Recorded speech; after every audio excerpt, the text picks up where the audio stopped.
Hi, I am the angry clean energy guy, Asad Razouk. Welcome to episode 8 of my podcast. I am so happy you're here. Thank you. This week, I will be ranting about where we are in terms of the damage that's been caused by oil, gas, and coal. And let me give you a hint right now.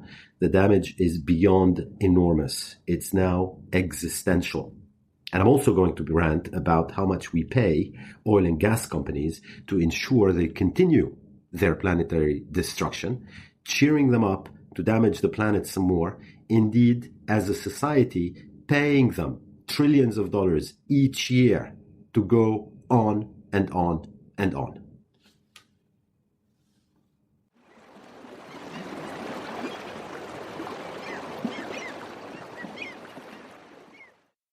First, allow me to congratulate all of us members of the human race. Why? Because scientists have just announced that we've reached the highest levels of planet-warming gases in our atmosphere since records began, in a continuing, unstoppable, relentless rise of our man-made greenhouse gas emissions. Why is that? Because us, the human race, are binging on oil, gas, and coal, while at the same time cutting forests as if there is no tomorrow. Actually, exactly on the premise, unsaid, that we don't care about tomorrow. Now, that historical number of gas in our atmosphere is 415.26 parts per million of carbon dioxide in our atmosphere.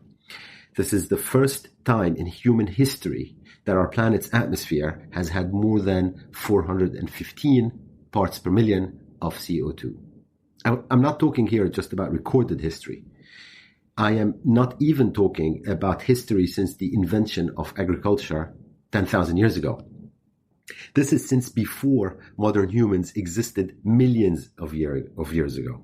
We have never known a world like this. So welcome to your new world. The last time Earth's atmosphere contained this much CO2 was more than 3 million years ago. 3 million years ago, when global sea levels were several meters higher and Antarctica was partly blanketed in forests. So what does that tell you? That tells you that we are not on track with protecting the climate at all. And that makes me so angry. The number keeps rising and it's getting higher year after year. Let me put it differently. All of human history has been in a colder climate than now. We don't know this. And think about it in very simple terms. Every time an engine fueled by oil, gas, or coal runs, we emit CO2. Now that CO2 has to go somewhere. It doesn't miraculously disappear. It stays in the atmosphere or it goes into our oceans to be released later into the atmosphere. And when it does, the global warming gas, alongside other global warming gases that we send alongside it, like methane, for example, from oil and gas and from bat farming. So these global warming gases prevent the Earth's natural cooling cycle from working. They basically trap heat near the surface and they cause global temperatures to rise and rise and rise with devastating effects. Our CO2 and other greenhouse gases wild party has already led to a rise in global temperatures of 1 degree centigrade. And we are 100% locked in for a further rise. And the only question today is how much. Let me put this for you in perspective. In a world which is 2 degrees Celsius warmer, we're going to have at least 25% more hot days, at least 25% more heat waves, more wildfires. 40% of the population will be exposed to at least one severe heat wave every 5 years. Droughts will go up in terms of their length by at least 4 months. That's adding 400 million people to those vulnerable to water scarcity and 200 million people to those currently vulnerable to droughts. And of course, needless to say, flooding and extreme weather like cyclones and typhoons will increase. We've seen that already this year in Africa and India. Wildfires will become more frequent, crop yields will fall, animal life will be devastated, and on and on. Now that's all at only 2 degrees warmer for Earth as a whole, which we have pretty much locked in. That's a target. Keeping warming under 2 degrees has already become a hopeful, very hopeful target, an unlikely target to be reached. And forget about it if temperatures rise to 3 or 4 degrees, because then we would enter a hothouse Earth stage that would render many parts of the planet uninhabitable. Why? Because of warming and because of rising seas. Think about Dubai, then think it's gone. Think about Mumbai, then think it's gone. Think about Jakarta, then think it's gone. Think about New York City, then think it's gone. That's what warming Earth by 3 or 4 degrees means. Now, all of this has been predicted for decades now. We also know exactly what to do to stop it. All we need to stop it, which is very simple, is to power the world with renewable energy and to reforest what we can. That is all we need to do. And we're running out of time to avoid a world that we literally don't know how to handle. And you know what the best part is? This was all in an Exxon Mobil scientific paper from 1982, 37 years ago. Exxon predicted in that paper that this year, 2019, we'd be at around 415 parts per million of CO2 in the atmosphere. They have known for almost 40 years. This was a beautiful 46-page Exxon report with a 10-page index of sources. This Exxon correspondence was unearthed by Inside Climate News, a Pulitzer Prize-winning media outlet, and it's all public information. I'd encourage you to find it and read it. It shows you how much Exxon has known, how long it has known, and it shows you that their predictions were amazingly accurate. They even predicted that global warming would initially be almost indistinguishable from normal climate fluctuations, and that 1982 paper said that by 2020, so next year, there could be no doubt that Earth is warming because the old normal would be entirely left behind. Now, what did Exxon do next? I think you all know what they did. They went on to lie and deceive the public and block action for decades to protect their profits and an incredibly short-sighted view of the world. Exxon knew. Exxon did nothing. Exxon lied and Exxon cheated.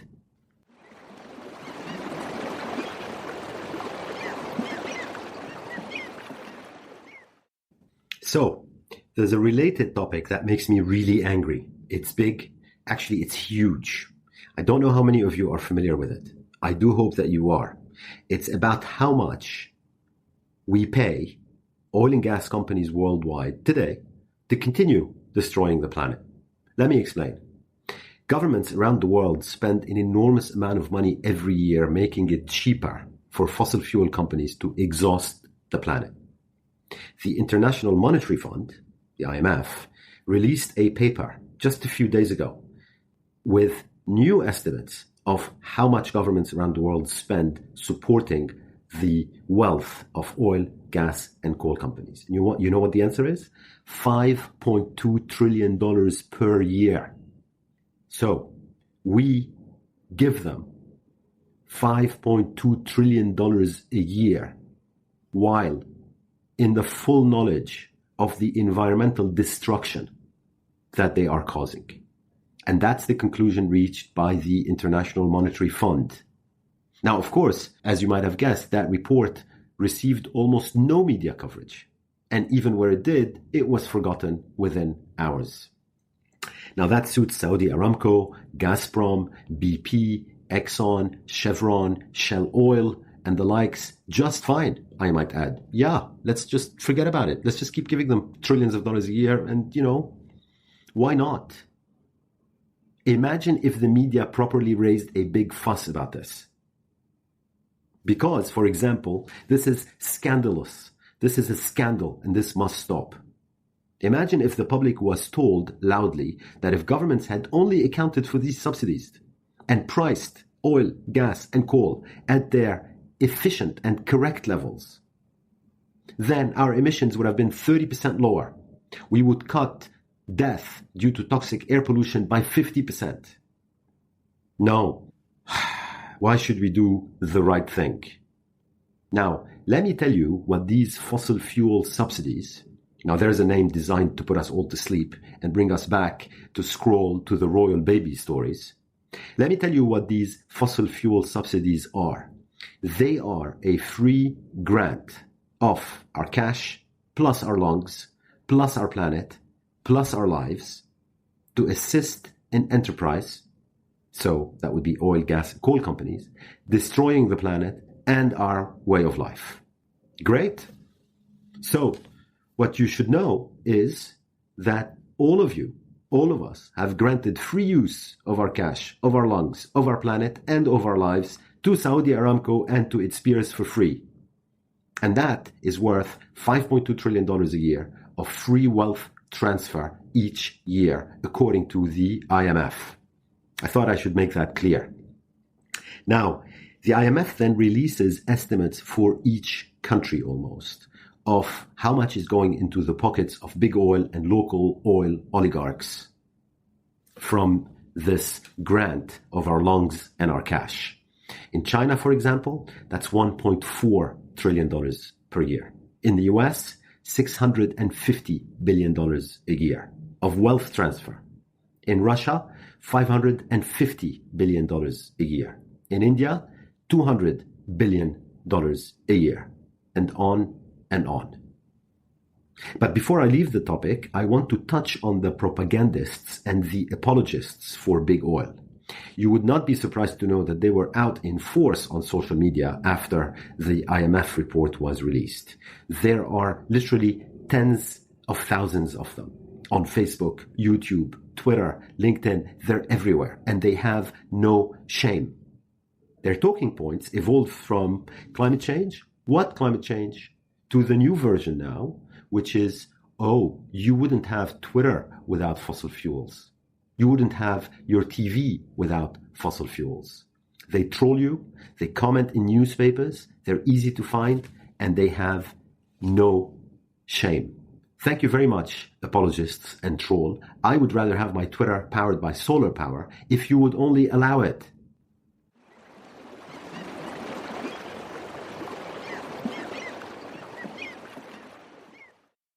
Thank you so much for listening to me, the angry, clean energy guy, this far. My loser this week is Exxon, because Exxon has been lying and cheating and manipulating public opinion worldwide since at least 1982. And we have documentary proof of that. That's 37 years ago. I don't understand how these executives sleep at night. I am not taking away from fossil fuels how they changed the world for better, for worse, for richer, for poorer, in sickness and in health. But it doesn't have to be. It cannot be until death do us apart. We absolutely don't need and can't afford and can't have any new oil and gas. And we need to phase out what we have between now and 2050.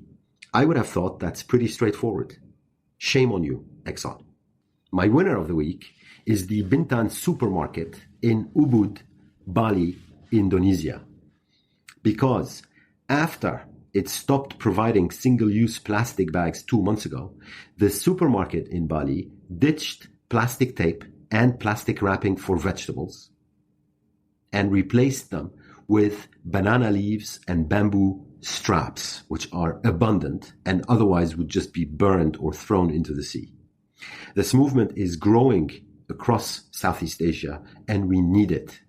About those plastic bags and plastic wrapping, by the way, we don't need them. We can't have them. And all they do is they shift more money to oil producers because all plastic comes from oil. Did you know that 1 million plastic bottles are bought worldwide every single minute? 1 million bottles every minute. There are 525,600 minutes per year. Do the math. These plastic bottles last 450 years when they make their way into the oceans, which they seem to quite often these days. In turn, 100,000 marine mammals and turtles are killed by plastic each year because they can't distinguish microplastics from food.